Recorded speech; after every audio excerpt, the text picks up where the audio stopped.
Eh bien, bonjour à tous et merci d'être là. Alors aujourd'hui, on va parler d'un sujet qui n'est pas forcément toujours drôle. Je vais juste faire un petit commentaire de début. Depuis octobre l'année dernière, chaque fois que j'ai pris la parole publiquement, Bitcoin a monté. Donc pour ceux qui... Merci. Donc ceci n'est pas un conseil en investissement, bien sûr, mais j'espère que dans les 45 minutes enfin, les 30 minutes qui suivent, ça ne va pas baisser parce qu'autrement je ne vais pas continuer ma belle série. Voilà. Donc il monte, merci. On verra si à la fin il continue à monter. Alors, pourquoi et comment surtout intégrer Bitcoin dans la gestion de patrimoine? D'abord, on va commencer, avant de parler de quelques cas spécifiques, on va commencer par un petit propos introductif. Vous savez, vous avez remarqué tous que, on l'a vu dans le film d'hier, on vient sur Bitcoin très souvent pour des questions de prix, de jeu, voilà, des notions qui sont faire de l'argent, et souvent on va rester pour d'autres raisons. Et ces autres raisons dont on parlera un petit peu aujourd'hui.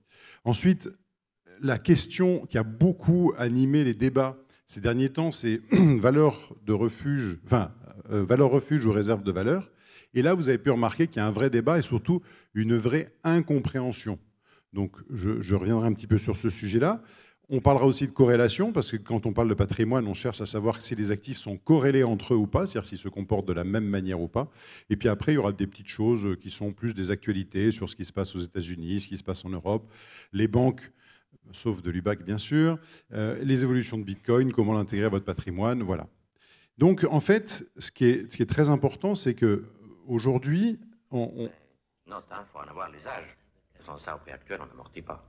Le prix s'oublie, la qualité reste, c'est pas l'arme de tout le monde. Grave. Ça par qui? Par l'oncle Antonio.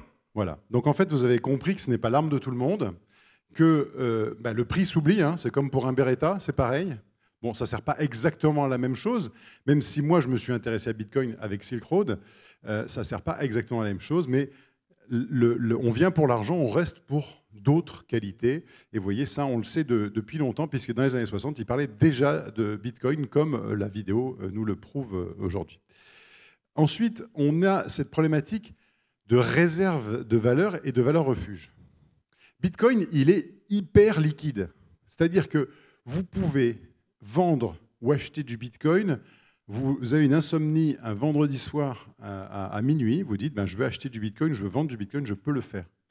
Donc vous avez une mauvaise nouvelle, et quand vous avez cette mauvaise nouvelle, vous pouvez décider de vendre un seul actif dans votre portefeuille, enfin, une seule classe d'actifs dans votre portefeuille, les crypto-actifs. Ça sera très difficile d'aller acheter de l'or à 2 heures du matin un dimanche. Voilà, ça sera compliqué. Alors que vous pouvez le faire en ligne quand c'est de l'or crypto, enfin, qui est de l'or tokenisé. Vous pouvez donc vendre Bitcoin ou acheter Bitcoin à n'importe quel moment. Donc c'est quelque chose d'hyper liquide, quelque chose qu'on va vendre pour avoir de la liquidité tout de suite. Et comme c'est un actif risqué, aujourd'hui en tout cas, il n'a pas cette notion de valeur refuge. Par contre, c'est une réserve de valeur. Qu'est-ce que nous a montré l'évolution du prix ces dernières années ? Et surtout dans des pays qui ont de l'inflation, eh bien, cette capacité à garder la valeur au long du temps. Donc, retenez que Bitcoin n'est pas une valeur refuge, mais c'est une réserve de valeur, et je vous conseille de l'utiliser comme tel dans votre patrimoine. Bitcoin est corrélé, oui, on dit Bitcoin est corrélé à Nasdaq. Hein, ça, c'est un truc que vous avez tous entendu. Je pense qu'on dit, oui, mais alors Nasdaq et Bitcoin, c'est pareil. Vous voyez, je vous ai pris un an de comparaison avec Bitcoin, la corrélation avec le S&P 500, le Nasdaq et l'or. Je ne peux pas faire mieux. Et je vous donne une explication qui est, la corrélation, en fait, c'est quelque chose qui est le comportement de deux actifs. Est-ce que les actifs se comportent de la même manière? On est au-dessus de la ligne, plus. Ils se comportent d'une manière opposée. On est en dessous, on est en moins. Et ça devient très sensible ou pas sensible quand on est au-dessus de 0,50. C'est-à-dire qu'à plus de 0,50, on va dire la ligne rouge du dessus, donc c'est quand on est à plus de 0,50 que là, c'est vraiment corrélé. Pour moi, je ne trouve pas vraiment que ça soit corrélé autant que ça. Et par contre, quand on est en dessous, on est soit pas corrélé, peu corrélé, pas corrélé, voire anti-corrélé. Donc les gens qui vous disent le Nasdaq et Bitcoin, c'est la même chose, renvoyez-les à ce graphique. Ce graphique est mis à jour tous les jours. Et ça vous permet de répondre aux détracteurs qui disent qu'investir dans Bitcoin et Nasdaq, c'est exactement la même chose. Vous voyez, c'est totalement faux. Voilà. Alors, moi, quand je parle de Bitcoin à mon banquier, il se passe ceci. Je l'ai enregistré. Louis, mon petit, je voudrais pas te paraître vieux jeu, ni encore moins grossier. L'homme de la pampa, parfois rude, reste toujours courtois. Mais la vérité m'oblige à te le dire, ton Bitcoin commence à me les briser. Voilà. Donc ça, si vous voulez, c'est un peu ce que me dit mon banquier depuis... Enfin, pas de l'UBAC, bien sûr, mais ce que me dit mon banquier depuis un moment, en fait. C'est que c'est pas parce que moi j'aime ça que lui, ça lui va.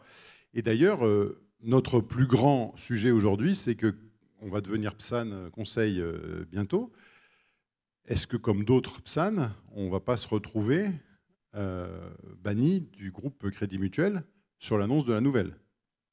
C'est une vraie interrogation. Voilà. Ensuite, Bitcoin, il ne faut pas oublier qu'il a l'âge de l'adolescence. Alors, je ne sais pas, ceux qui ont des adolescents dans la salle, ou qui en ont eu, vous savez que ça peut être une période un petit peu, comment dire, particulière, on va dire, hein, on va pas dire mouvementée. Mais ça veut dire que c'est une période de promesses.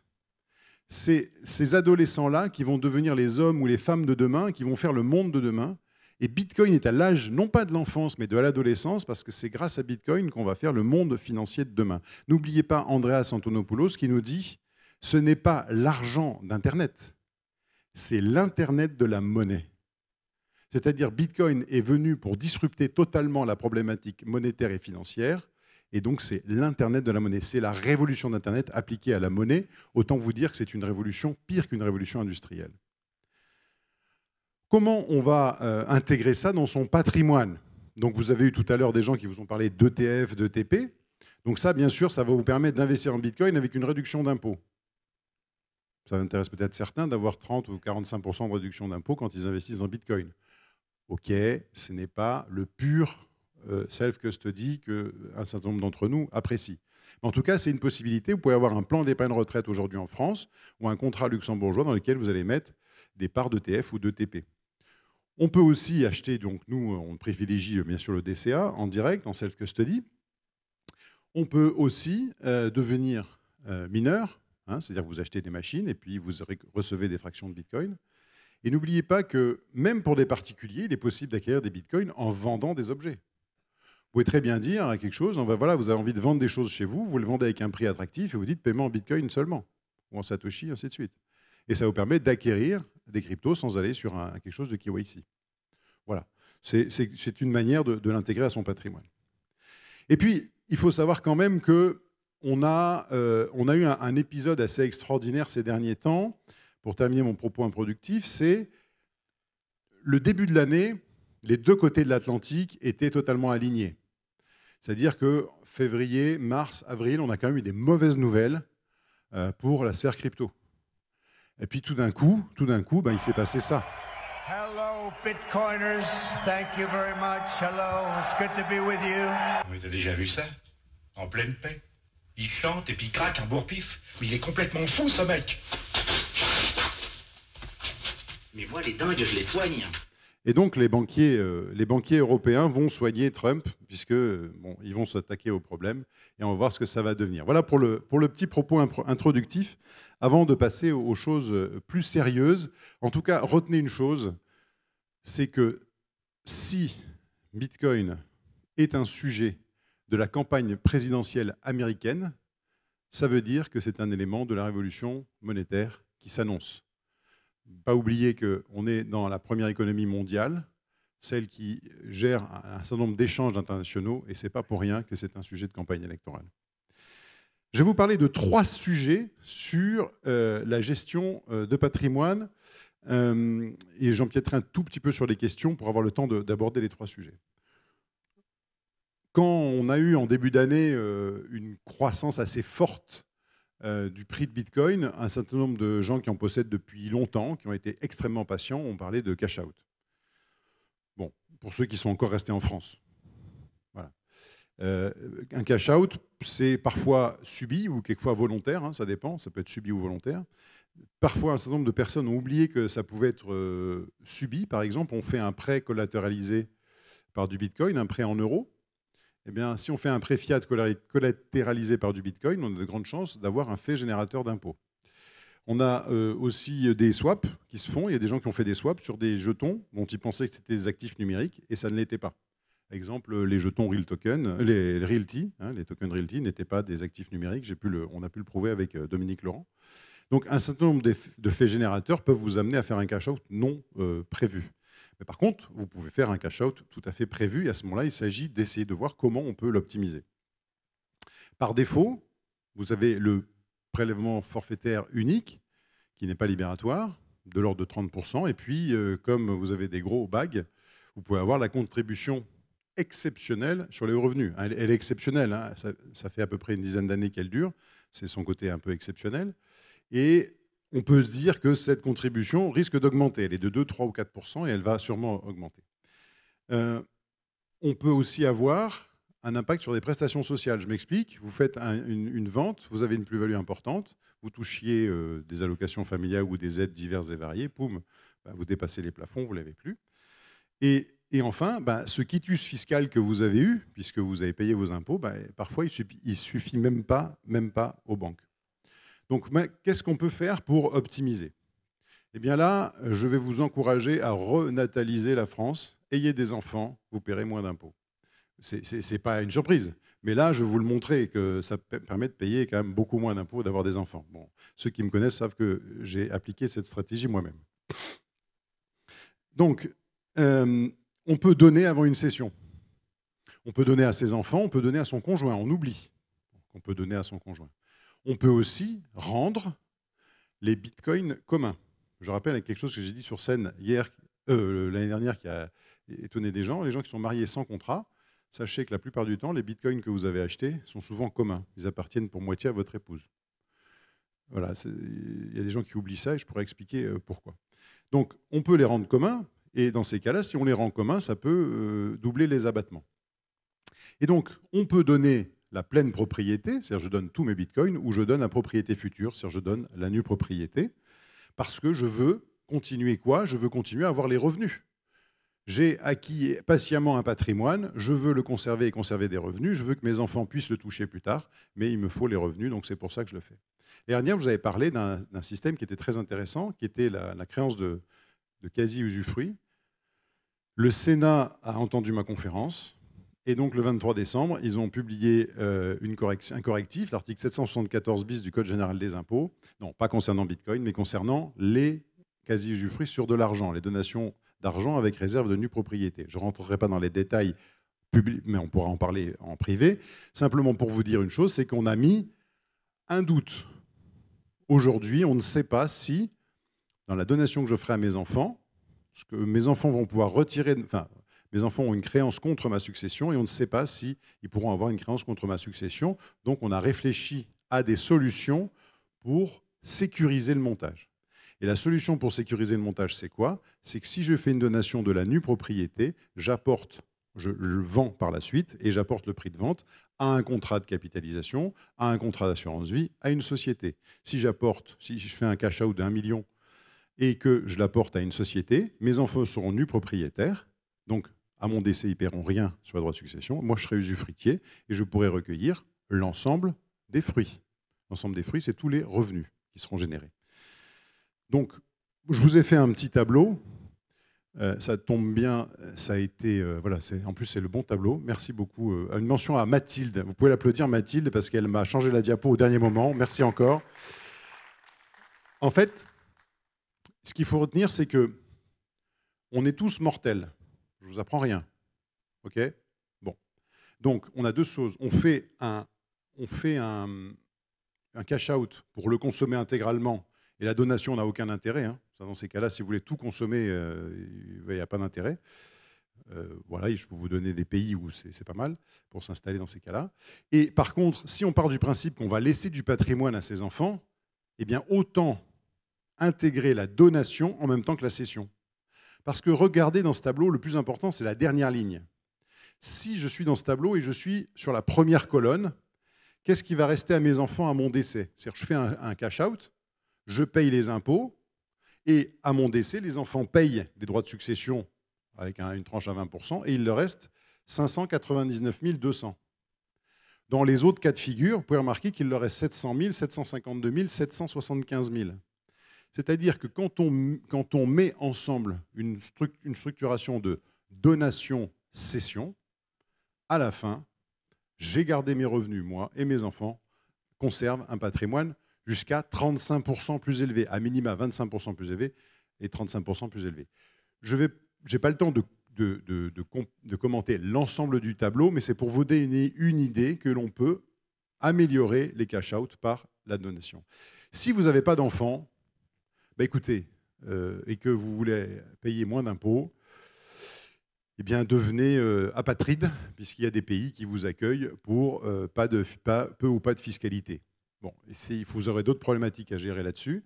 Retenez une chose, c'est que si aujourd'hui, au moment où je vous parle, là, aujourd'hui, je n'ai pas d'exit tax sur du Bitcoin, si vous avez des stables, des PEG tokens, par exemple, ou des stable tokens, USDC, USDT, ainsi de suite, ce sont considérés comme des créances, et ce sont des créances qui pourraient être taxables à l'exit tax. Donc attention à ce point de détail. Enfin, il y a d'autres manières d'optimiser. Il y a eu des gens qui ont proposé des contrats de mise à disposition, choses comme ça. Je leur laisse la responsabilité. C'est un sujet qui est vaste et un sujet qui mérite une conférence à elle seule. Un deuxième sujet à aborder, la structure sociétaire. Détenir ces bitcoins par une société, c'est gérer un démembrement plus simple et c'est surtout s'assurer d'une fiscalité compréhensible. Tout est taxable. Toutes les opérations sont taxables. Vous faites une plus-value, c'est taxé. Vous faites du staking, c'est taxé. Vous faites du mining, c'est taxé. Vous faites du restaking, c'est taxé. Oui, mais c'est taxé à un taux à l'IS à 15 ou à 25. Vous pouvez déduire des frais. Et on a fait un certain nombre de stratégies avec des clients pour voir que détenir des cryptos à travers une société était une solution qui était finalement assez rentable sur le long terme. Et puis, quand on démembre des parts de société, c'est assez facile. N'importe quel notaire de France sait écrire une donation de parts de société. Tous les notaires de France ne savent pas rédiger une donation de Bitcoin. Voilà. Et allez, si vous voulez faire une donation de Bitcoin, allez chez un notaire qui a déjà fait une transaction. Parce que, autrement, vous allez faire des bons sur votre chaise. Donc, la structure sociétaire, on peut aller travailler avec cette structure-là pour simplifier son approche. En disant, voilà, je sais que c'est peut-être pas forcément hyper optimisé à première vue, mais en fait, on se rend compte que c'est d'une grande simplicité. Et vous pouvez vous concentrer sur l'essentiel qui est la gestion du patrimoine parce que la structure d'exploitation, elle est simple. On travaille aujourd'hui sur des sécurisations du prêt à société. J'ai des cryptos, je les prête à une société dans le cadre d'un contrat de prêt. Et dans ce contrat de prêt, qui est rédigé spécifiquement en faisant des exclusions spécifiques de certaines dispositions du Code général des impôts, je demande un rescrit particulier et l'administration fiscale peut, dans certains cas, valider que ce prêt n'est pas considéré comme une cession. Et à ce moment-là, je prête mes cryptos à ma société avec un taux d'intérêt et ma société peut exploiter. Alors, détenir des bitcoins par une société, ce n'est pas forcément ce que je vous encourage à faire. Mais par contre, si vous faites une activité de DeFi, par exemple, ça peut largement valoir le coup d'aller travailler de la DeFi, d'aller travailler des revenus avec une structure sociétaire, quitte à avoir des bitcoins par ailleurs. Voilà. Donc ne pas oublier cette structure-là. Et bon, moi j'ai pris un cas avec un garçon qui s'appelle Vitalik, qui a 4 millions, bon lui c'est 4 milliards, mais répartis sur 60% de bitcoin et 40% d'alt avec une activité DeFi importante. Eh bien, s'il a les 3 objectifs dont je vous parle ici, typiquement la société est faite pour lui. Il faut une détention longue, il faut des besoins de revenus et il faut surtout la volonté d'une sécurité fiscale. La sécurité a parfois un prix et ça, c'est possible tout à fait avec la structure sociétaire. Je passe rapidement, mais sachez qu'en structure sociétaire, par exemple, vous pouvez compenser les plus-values avec les moins-values. Nous, avec l'article 150 VH bis pour les plus-values crypto, vous savez qu'on est eu, quoi. On est coincé. Les années où on fait de la plus-value, on est taxé. On est taxé si on fait une cession, mais quand on a des moins-values, on ne peut pas les imposer, on ne peut pas les reporter sur nos plus-values. Dans une société, vous pouvez le faire. C'est cet avantage-là qui vous permet de le faire. Bon, et plein d'autres sujets, il y a la problématique de la taxe Puma, et puis surtout, ça vous évite, si vous faites de la DeFi, de vous faire requalifier en investisseur professionnel au BIC ou au BNC. Je vous rappelle simplement que les gens qui se sont fait choper au BIC ou au BNC, ce sont des gens qui ont pris 60 à 70% d'impôts sur la plus-value, enfin, sur le produit. Donc il faut quand même éviter ce genre de sujet, et ça peut se faire de manière assez simple. Et enfin, je reviens sur notre singularité chez Montaigne Conseiller Patrimoine, qui est la transmission. Je vous avais dit l'année dernière que la transmission, ce sont des aspects qui sont juridiques, fiscaux et techniques. Ce qu'il faut retenir, c'est que quand vous transmettez du Bitcoin, il faut avoir une vision long terme. Vous n'allez pas transmettre en 3 ans l'ensemble de votre patrimoine crypto. Plus il est important, plus vous aurez besoin de temps. Et si on se préoccupe de la transmission, on doit se préoccuper aussi de, quand on est en self-custody, de son absence de, comment dire, si à un moment donné, on perd un peu la boule. On n'a plus sa capacité ou sa faculté d'arbitrage ou de jugement, qui peut être temporaire ou définitive. Donc, on va utiliser des principes comme le mandat de protection future, le mandat posthume, le testament, donc des outils juridiques extrêmement classiques, pour pouvoir gérer ce point-là.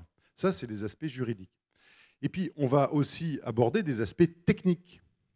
Les aspects techniques, c'est ce qui fait la spécificité de la détention. Si vous avez des ETF dans un contrat d'assurance vie, sincèrement, ce n'est pas un sujet. Hein. Vous avez une clause bénéficiaire de contrat d'assurance vie, c'est plié.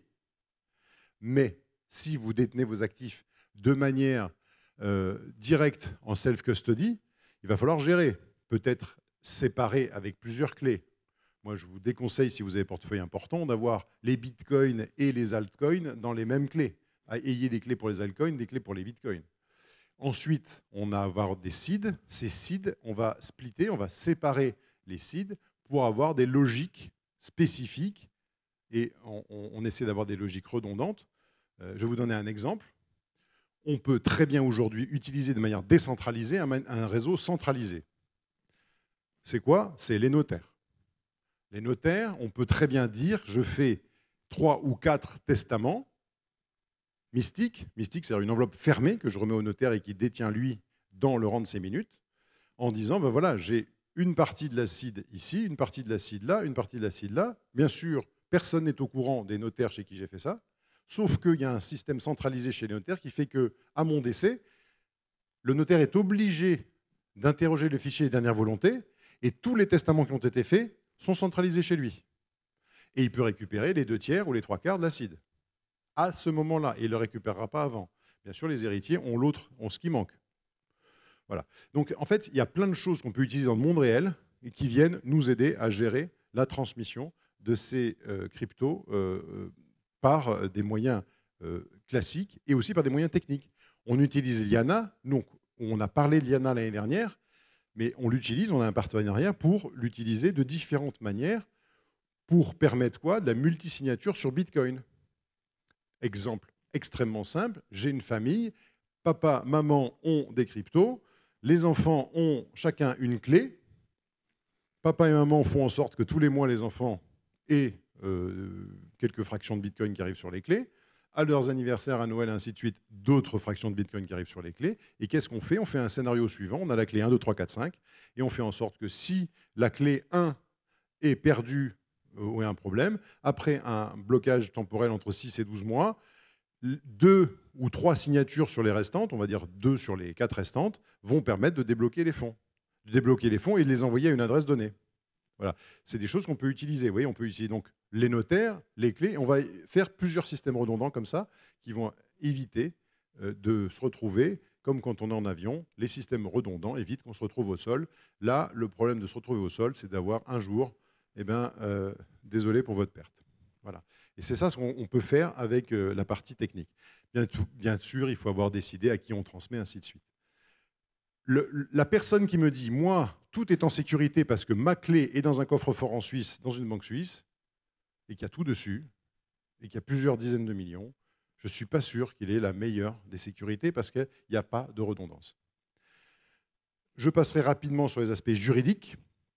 En tout cas, utiliser les avocats, les notaires, il y a des choses qui sont organisées en France depuis le Code Napoléon. On a 200 ans de jurisprudence dessus, et il faut savoir les utiliser avec des spécialistes Et je vais intervenir auprès du Congrès des notaires en fin de mois pour justement qu'on essaie peu à peu d'avoir des propositions de place là-dessus. Et les aspects fiscaux, bah oui, Bitcoin, je ne vais pas vous dire ici sur scène que ce n'est pas soumis à droit de succession. Par contre, vous savez très bien que c'est moins visible qu'autre chose. Bon, mais est-ce que c'est ça la bonne solution? Je vous laisse simplement la responsabilité chacun là-dessus. Mais n'oubliez pas une chose, c'est qu'on peut gratifier tous les mois ses enfants de fractions de Bitcoin sans que ça pose aucun problème. Et on peut faire des présents d'usage lors des anniversaires, de Noël, lors des fêtes et ainsi de suite. On peut constituer pour chacun de ses enfants 50 à 60 000 d'apports, en termes, voilà, l'équivalent de 50 à 60 000 apports, sans que le fisc trouve rien à y redire. Bon, si on a 30 millions de cryptos, on peut aller progressivement donner peut-être de cette manière-là plusieurs centaines de milliers d'euros de crypto à ses enfants, puisque les présents d'usage ont un moyen commun, ne pas s'appauvrir. Voilà. Rapidement, donc, je vous ai fait un panel, comment dire, assez large, avec un certain nombre de questions qu'on peut aborder, pour éveiller votre intérêt sur le fait que, quand je suis aux États-Unis et que je fais une allocation d'actifs, moi, allocataire d'actifs américain, si je ne mets pas de Bitcoin, mon client me dit pourquoi vous n'avez pas mis de Bitcoin ou pourquoi vous n'avez pas mis de crypto dans mon patrimoine. C'est une faute professionnelle aux États-Unis de ne pas mettre de Bitcoin dans un patrimoine. Et les ETF ont permis de le faire dans l'ensemble des fonds de pension. Je vous rappelle, 2% des fonds de pension aujourd'hui, c'est le montant de Bitcoin dans les fonds de pension, c'est 2% pour tous les clients, pour les profils équilibrés. En France, quand on propose du Bitcoin, on dit « mais c'est quoi cette merde que vous nous foutez dans le patrimoine ?» Et non, ce n'est pas une merde, justement, c'est un actif d'avenir, un adolescent turbulent, qui a montré jusqu'à maintenant de très belles promesses dans sa jeunesse et dans son adolescence. Et justement, nous, ce qui nous intéresse aujourd'hui, c'est pour ça qu'on est là, c'est l'amener dans notre patrimoine à l'âge adulte. Merci pour votre attention.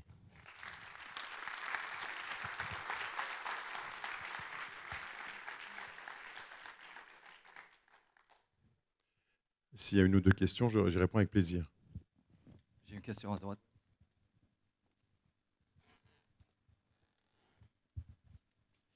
Bonjour. Je trouve que votre exposé était très intéressant. Et je voudrais juste savoir en quelle mesure ce que vous racontez est transposable dans la loi belge, par exemple.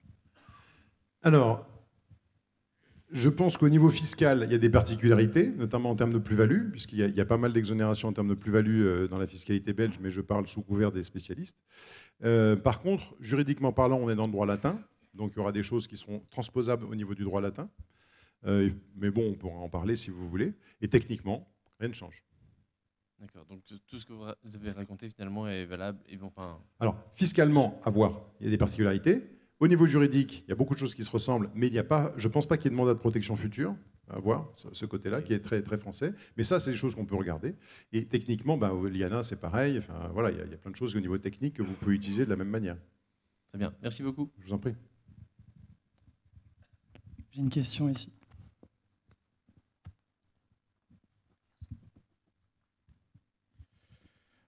Bonjour, merci pour la présentation, elle était vraiment sympa. Moi j'ai une question du coup sur toute fin, là, quand vous parliez de donner de l'argent, du Bitcoin à ses enfants. Si je passe par un système KYC, notamment l'organisateur de cette conférence, du coup je le mets sur une wallet qui, moi je sais que dans mon schéma de construction de patrimoine, elle appartient à mes enfants, mais du coup l'achat est considéré comme étant fait par moi à la société. Et comment il y a moyen de le déclarer fiscalement, ça, du coup, où vous n'avez pas besoin de le déclarer fiscalement. En fait, ce qu'il faut, c'est que quand vous faites un présent d'usage, le présent d'usage, c'est pour des dates particulières. Donc vous faites un mail à votre enfant en disant « Tiens, je t'ai mis des bitcoins de côté pour ton anniversaire. Je t'ai mis des bitcoins de côté pour Noël. Je t'ai mis des bitcoins de côté pour ta fête. » D'accord ? Et que si vous le faites tous les mois, parce qu'on peut le faire dans la limite d'un PEL, 45 000 €, vous pouvez très bien, dès la naissance de votre enfant, lui donner tous les mois un peu d'argent. Dans la limite d'un PEL. C'est la jurisprudence a géré ça. Un PEL, c'est 45 000 €. Hein. Vous faites 45 000 € divisé par 20 et vous avez ce que vous pouvez verser tous les ans là-dessus. Et donc ça, vous n'avez même pas besoin de le justifier. C'est tout. Vous dites à Stekinsat, vous donnez votre adresse de clé, puisqu'en fait à Stekinsat, si je dis une connerie, vous donnez votre adresse sur laquelle vous voulez récupérer, et ils envoient sur l'adresse sur laquelle vous voulez récupérer, sous votre responsabilité. D'accord. Et du coup, le mail que j'aurais mis pour son anniversaire et à Noël, ça suffit comme preuve après pour l'administration à mon décès pour dire bah, non, en fait, c'était des bitcoins qui étaient pour moi parce que mon père m'a acheté. Quoi. Exactement. Et l'administration fiscale ira chercher, dans le cas d'une recherche approfondie, 10 ans, dans le cas d'une recherche normale, quelques mois avant le décès, pour voir s'il n'y a pas eu un dessaisissement important avant le décès. Mais autrement, c'est des choses qui passent très bien, dans la limite de ce que je vous ai dit, l'appauvrissement. Il ne faut pas qu'à un moment donné, on se rende compte qu'en 3 ans, votre patrimoine est passé d'1 million à 500 000 parce que vous avez fait ça. D'accord, je vous remercie.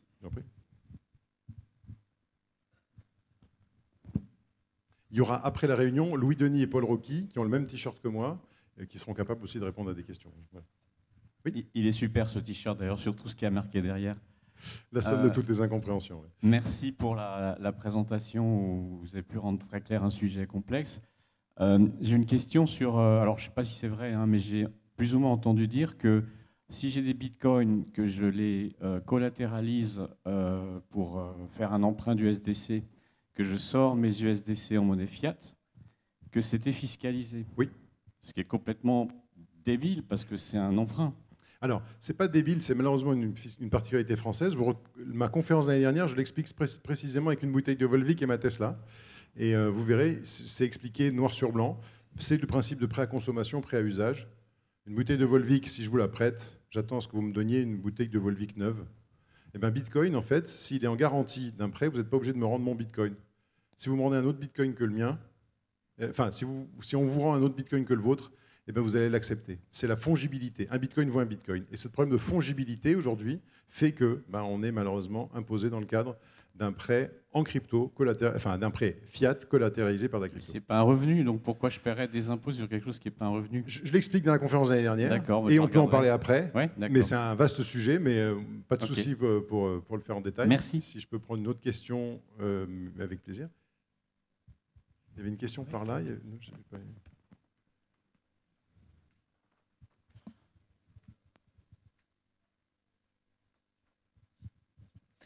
Merci beaucoup pour cette intervention. Alors, corrigez-moi si je me trompe. Si j'utilise BTC comme collatéral pour effectuer un prêt, pour obtenir des USDC par exemple, est-ce que je suis imposé? Alors pour l'instant non, parce que aujourd'hui la loi Pacte a dit que l'USDC est une crypto. D'accord. Mais demain, si la fiscalité change sur les stables ou les PEG tokens, on peut avoir un petit sujet. D'accord. Merci.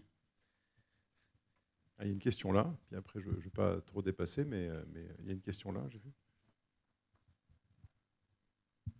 Bonjour, bravo pour la présentation, merci beaucoup. Je vais me lancer sur la question idiote du jour.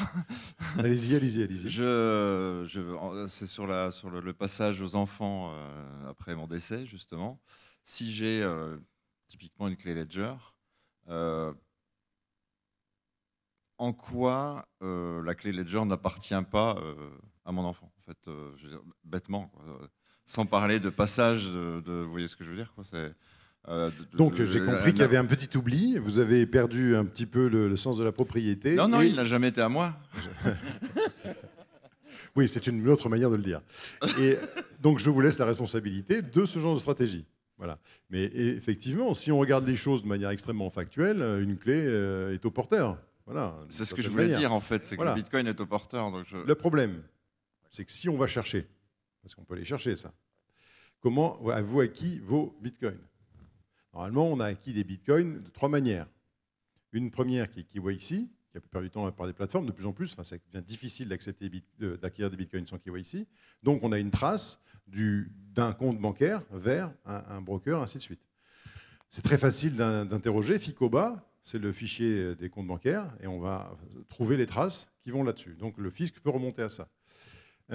Si vous avez fait des ventes, si vous avez vendu des choses en Bitcoin, c'est un peu difficile. Si vous avez fait du mining, on coupera au montage. Hein. Si vous avez fait du mining, vous n'avez pas forcément toujours fait du KYC. Donc effectivement, c'est déjà plus compliqué à trouver. Imaginons et ceci étant, je ne veux pas trop me m'étendre sur le sujet, parce que c'est un sujet à responsabilité personnelle. Je ne peux pas vous encourager publiquement à les frauder. Parce que dans ces cas-là, j'ai complicité de blanchiment de fraude fiscale. Et ça coûte cher. Mais en tout cas, simplement, factuellement parlant, effectivement, il y a des gens qui ont décidé que les clés appartenaient déjà à la génération d'après. C'est leur responsabilité, c'est en aucun cas ce que nous conseillons. Très clair, merci beaucoup. Bien, merci beaucoup en tout cas pour votre attention et on est prêt à répondre à vos questions par la suite. Merci encore.